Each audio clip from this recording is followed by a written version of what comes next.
পঞ্চায়েত ভবন উদ্বোধনে এক মঞ্চে সব দলের নেতা। হরিশ্চন্দ্রপুর রাজনীতি ভুলে সব দলের নেতারা এক মঞ্চে। হরিশ্চন্দ্রপুর ২ ব্লকের সাদলিচক গ্রাম পঞ্চায়েত ভবন নতুন রূপে সাজানো হয়েছে। বৃহস্পতিবার ফিতে কেটে পঞ্চায়েত ভবন উদ্বোধন করলেন রাজ্যের প্রতিমন্ত্রী তাজমুল হোসেন ও হরিশ্চন্দ্রপুর ৪৬ বিধানসভার কংগ্রেসের প্রাক্তন বিধায়ক মোস্তাক আলম। উপস্থিত ছিলেন হরিশ্চন্দ্রপুর থানার আইসি মনোজিৎ সরকার, কুমিদপুর ফাঁড়ির ইনচার্জ কাজল বন্দ্যোপাধ্যায়, হরিশ্চন্দ্রপুর ২ ব্লকের পঞ্চায়েত সমিতির সভাপতি রিজিয়া সুলতানা ও সাদলিচক গ্রাম পঞ্চায়েতের প্রধান আফসানা খাতুন ও বিরোধী দলনেত্রী মোসাম্মদ কাশ্মীরি আক্তার সহ সব দলের নেতাকর্মীরা। চোখ জুড়ানো সুন্দর পঞ্চায়েত ভবন পেয়ে এলাকার মানুষ খুশি। পঞ্চায়েত প্রধান আফসানা খাতুন বলেন, পঞ্চায়েত ভবনটি বহু পুরনো, জরাজীর্ণ হয়ে পড়েছিল। পঞ্চদশ অর্থ কমিশনে তহবিল থেকে ২ দফায় প্রায় ৪৮ লক্ষ টাকা ব্যয়ে পঞ্চায়েত ভবন সংস্কার করার পাশাপাশি নতুন ভবন নির্মাণ করা হয়েছে। পঞ্চায়েতের মধ্যে রয়েছে সুস্বাস্থ্য কেন্দ্র, অন্তঃসত্ত্বা মহিলাদের জন্য বসার জায়গা ও শিশুদের খেলার জন্য বিভিন্ন সরঞ্জাম রাখা হয়েছে। পরিশ্রুত পানীয় জল ও শৌচালয় সহ মানুষের সব রকমের সুবিধে করা হয়েছে।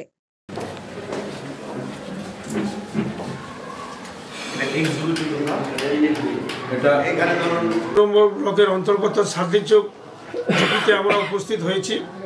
সাদলিচক জিপির নতুন ভবন শুরু হয়েছে।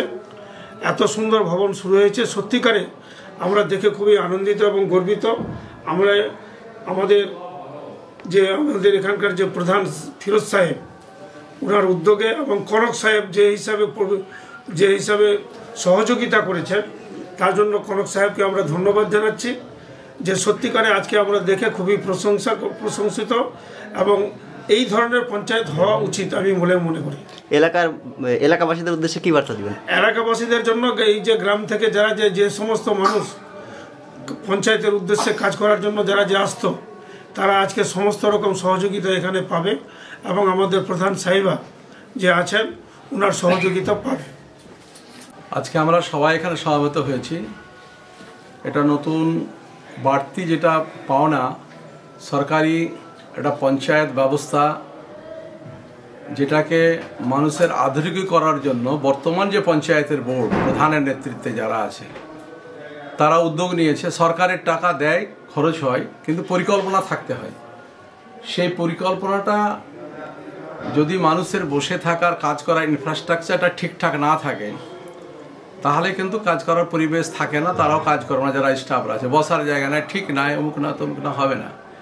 তবে আজকের দিনে আমাদের আলোচনা করছিলাম, একটা মানুষকে আমরা খুব মিস করছি, যেটা হচ্ছে মোহাম্মদ প্রধান সাহেব।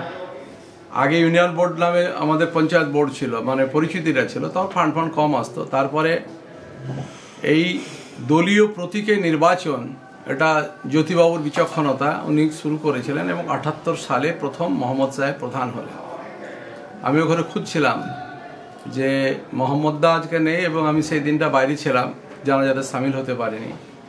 ও আর আমাদের রহমান সাহেব দুজন পার্টনার ছিল, ওদেরকে অনেক কথা শুনতে হচ্ছে, একে টেনে নিচ্ছে দলে, ওকে টেনেছে, কেউ কাউকে টানতে পারেনি। ওদেরকে বলতে যে ওকে হয় ছাড়ো, আর না হলে তো আমাদেরকে করে দাও, ভাগিয়ে দেওয়া হয়, বলে সব ছেড়ে দেওয়ার, কিন্তু আমাদের পার্টনারশিপ ছুটবে না আর কি। তো যাই, খুব ভালো লাগছে, সবাইকে আমন্ত্রণ জানিয়েছি, আমরা নিজেরাও এসেছি। আজকে খুবই ভালো লাগছে যে নতুন একটা জিনিস, যে প্রেজেন্ট প্রধান, এই চেয়ারটা পার্মানেন্ট কারোর জন্য থাকে না, আর থাকবে না, কিন্তু এটা মনের মধ্যে থাকবে যে আমি এই কাজটা আমার টেনুরে করেছি, মানুষকে উপহার দিতে পারছি। এটার জন্য এই বডিকে আমরা ধন্যবাদ জানাবো। কুমুদপুরের আমাদের ৯টা গ্রাম পঞ্চায়েতের মধ্যে একটা ডিস্ট্রেস এরিয়া, এখানকার প্রধানমন্ত্রী সরযোজনার স্কিমে আমাদের বরকতদা প্রিয়দার নাম আছে, সাবওয়েতে প্রিয়দার নাম আছে, আমার বন্ধুবার মন্ত্রী, তিনি উদ্যোগ নিয়ে যাই হোক তার দায়িত্ব পালন করছেন, তিনিও তার দায়িত্ব পালন করার জন্য সচেষ্ট হচ্ছেন। আমরা সকলেই চাই এলাকার মানুষ যাতে স্বাচ্ছন্দ্যে 3টার পঞ্চায়েতের দ্বারা উপকৃত হয়, তার জন্য এটা আমাদের ডিউটি, ফুল কোঅপারেশন করে। সেই দৃষ্টিভঙ্গি নিয়ে আমরা সকলে এসেছি এবং পঞ্চায়েত বডিকে ধন্যবাদ জানাচ্ছি। আমরা খুব খুশি এই ধরনের একটা পঞ্চায়েত ভবন আমরা পেয়েছি। আমাদের প্রধান এবং আমাদের সমস্ত পঞ্চায়েত বডি, মানে সবাই মিলে এই এত সুন্দর একটা কাজ করেছে এবং আমাদের এক্সিকিউটিভ NS যিনি ছিলেন ইঞ্জিনিয়ার, তিনিও তার একটা পরিকল্পনার ছাপ আছে। এত সুন্দর ভবন, এইখানে পরিষ্কার পরিচ্ছন্নতা রাখা এবং নিজেদের কাজ করার জন্য এসে মানসিক যে শান্তি সেটা তারা অর্জন করবেন। নিশ্চয়ই নোংরা করবেন না।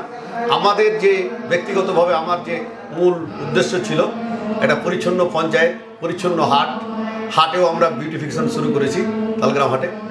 আর আমার এই যে টিম আমার এই যে যারা যারা দায়িত্বে আছেন, যে প্রধান এবং প্রেসিডেন্ট থেকে শুরু করে সব এইগুলো আমাদের টিম তৈরি করা।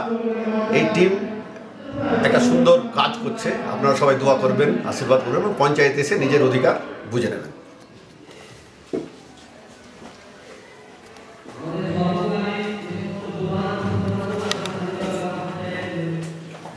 দারুণ হয়েছে।